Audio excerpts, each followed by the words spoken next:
You can use headers and footers in a report to add key information, such as the intended purpose of the report, the audience for whom it is intended, and the general type of information that it contains. You can add dynamic text to page headings and footings that changes based on filter selections and values on each page, ensuring that the heading and footing text is always relevant. We've created this report that shows quantity sold and revenue values sorted by product category and product subcategory. We have also filtered the report by customer country. We have set Argentina as the filter value. Due to its innate paging features, page headers and footers are not displayed in the AHTML output format. Make sure that you are using one of the other output format options. In this case, we will select HTML as the output format. First, we want to split the report into separate pages for each product category. Right-click the product category field, point to Insert Breaks, and select one of the page break options. Now let's add a page header. Double-click the page heading text to select it for editing. Notice that the styling toolbar appears, allowing us to make styling and formatting changes to the header text.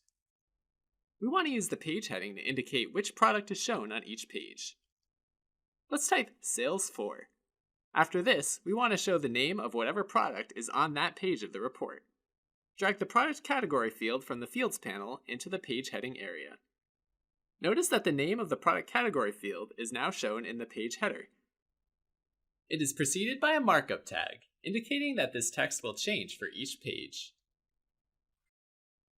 Now let's add a page footer. The page footer is not enabled by default. To add it, open the Show Option menu and select Footing. Just like we did for the page heading, double-click the page footing placeholder text to edit it. We want to use the page footing to indicate which country the report is filtered for. Let's type, "This report shows figures for sales in," and stop there. We'll add the country name after this point. Similar to before, drag the customer country field from the Fields panel into the page footer after the text we just typed. Let's also make the text italic so it's more distinguishable from the report data. Now, if we run the report, we can see that each page displays a different product name in the header, and the footing indicates that the report is filtered for Argentina. If we were to select a different country, that country's name would display instead.